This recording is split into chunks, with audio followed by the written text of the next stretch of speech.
Men Don't Heal, We Hoe, a book about the emotional instability of men by Stephen James Dixon. Preface. The purpose of this book is to give you multiple relationship examples and examine those examples from all angles. This will help you possibly consider a different perspective or answer questions you've always had. That, in turn, can help you have better, stronger, and healthier relationships.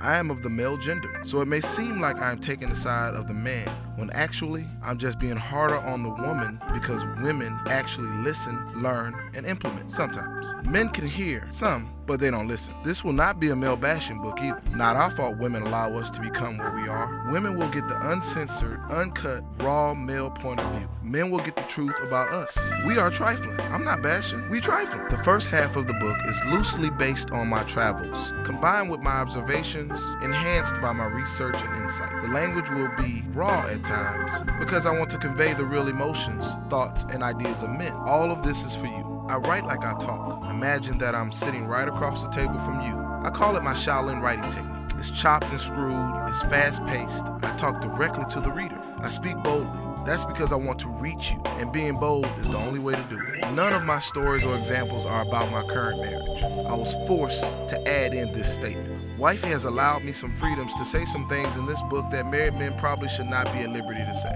She's been paid off. If you get a book with a page or two ripped out, know that I fought for those pages and I lost. Any good stories about wives are about my wife. Any bad stories about wives are about somebody else's wife. There is nothing bad about my wife. And if there was, it was forcefully removed from this book. If there was, not saying that there was, just if. The second half of this book is written by the professor in me. I am not a professor. The second half contains random, arrogant thoughts about the world that we live in through the eyes of me. My thought process is simple. My resolutions are often seen as complicated until explained with examples. I am not your average writer, counselor, or problem solver.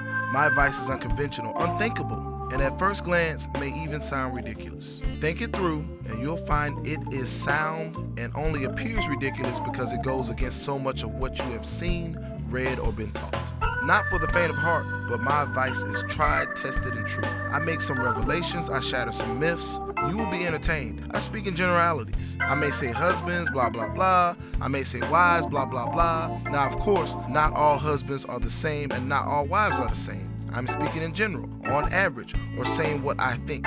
If you take it personal, I'm talking about you. A vast majority of people should be taking a lot of things I say in this book personally. I am grammatically incorrect on purpose. I may start a sentence with, or, but, ain't, and. Remember, I write like I talk. Talking is personal. A book is personal. I'm trying to be cool with you. If you are not cool or you don't want to be cool, then this is not the right book for you. You are whack, my friend. Whack. So come on this journey with me and venture into the psyche of men. I promise you'll never be the same. Chapter 1. Let me tell you about me. Maybe I was trying too hard. Wrong time, wrong place. Definitely ended up being the wrong woman. Which was odd because I knew exactly what I wanted in a woman. More importantly, I knew what I didn't want in a woman. I am extremely picky when it comes to my choice of companionship. I have not excluded women based on size, money, race, or class. Yet, I always seem to find myself in the same position, wondering what went wrong after a failed relationship. Have you ever been in the same position? Maybe you went into a relationship with high expectations, but after a while, the same familiar things started to happen and the inevitable breakup came. Well, come sit a spell with me and I'll show you how it happened for me, and maybe you can see some things about yourself in my examples. This is my attempt at pointing the finger at the man in the mirror and saying to that brother, you are the common denominator in all of these failed relationships. I have handpicked every single woman that I have ever been in a relationship with. I was not forced. I did not lose a bet. No tricks. I was not drunk or confused. However, at the end of each relationship, I found myself asking myself the same question. This relationship was never going to work. Why did I think it would work? I just need a good woman.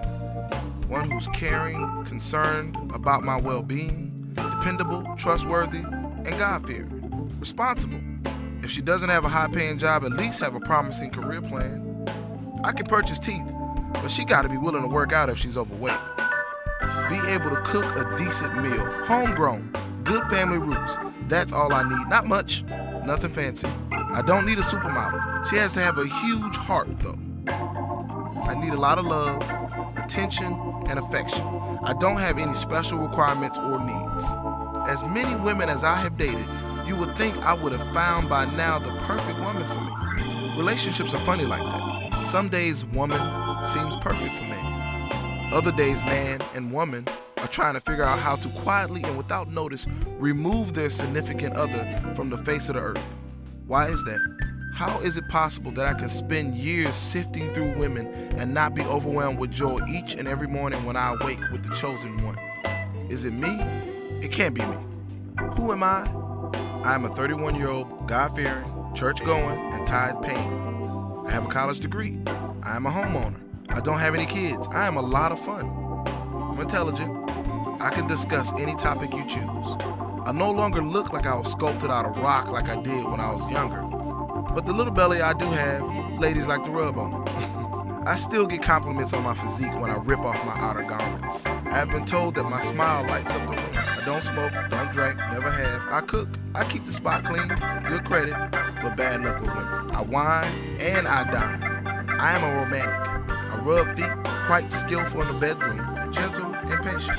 But after being divorced, experiencing a broken engagement, and going through a couple of bad breakups later, I am starting to think it has got to be me. I have had all types of women, young, old, lawyers, doctors, actors, unemployed, and teachers. No kids to 3 kids, overweight lovers to fragile, lightweight heifers who threw up after eating, homeowners to women getting eviction notices. I'm not getting the right combination of characteristics for me to gain long-term happiness. I love hard, and I have felt some good love. Like most people, I love love. I want to be in love. I've been before 4 times. I still love all 4 of them. 3 of them I left. Before, we went back and forth. She would leave, come back. I would leave, come back. I broke up with her 5 or 6 times. She broke up the last time. She gets the credit for the breakup though, huh? Sometimes I think I will never love like that again. Sometimes I feel like it will not be possible for me to fall in love again at all. The thought of being open like that again is scary now. It's painful. The next woman who gets me to love like that is going to have to sign a contract. Not a marriage license, a contract. Not an agreement, a contract. Not an understanding, a contract. Something that states that if it doesn't work out and it's her fault, I get to whip her ass. She spends all our money, I get to punch her mom square in the kisser. Same thing goes for me. I turn up missing for the weekend, or she finds a condom wrapper, she gets to kick me in the groin. As soon as we see each other in public, we already know what it is. I won't run, you won't hide. You will not try to block as I cock back. You won't even flinch or duck or try to explain again. I pop you, we exchange no words, I keep it moving. You tell that punk that you with that it's okay that I busted your lips because you cheated on me 7 years back. Who knows, maybe after 10 years, no hard feelings. We shake hands? Doubt it though, because I am so serious about this contract. My point here is that emotional pain, money, and guilt are not enough to make relationships work these days. It seems that there should be some kind of contractual understanding at the outset so both parties know how serious this thing is and are doing their best to make it work. When we break up after putting our hearts into a relationship, we feel raw, angry, and sometimes a little bent toward violence. Don't lie, have you ever been hurt by someone and then you wanted to go out and just do something to make that person really hurt? Of course. That's how big of a deal relationships are. I started this chapter by considering the fact that in all of my breakups, I was the common denominator. It's easy to blame the other person. After all, we're good at shifting blame to someone else. But ultimately, the responsibility for our happiness lies within us. When I look back at my earlier self and all of the broken relationships, I begin to see that there were things that I was doing and thinking that contributed to those breakups. What about you? As you think back over the broken relationships you've left behind, what comes to mind? Is it possible that you magnified small faults in your partner until they became big boulders, firmly planted in the way of your relationship? Is it possible that you expected much more of your partner than you were willing to give? Or is it possible that you were going for the wrong person even from the start? I don't know which of these may have been an issue for you. If you're honest with yourself, as I had to be honest with myself, you'll start digging deep and finding some answers.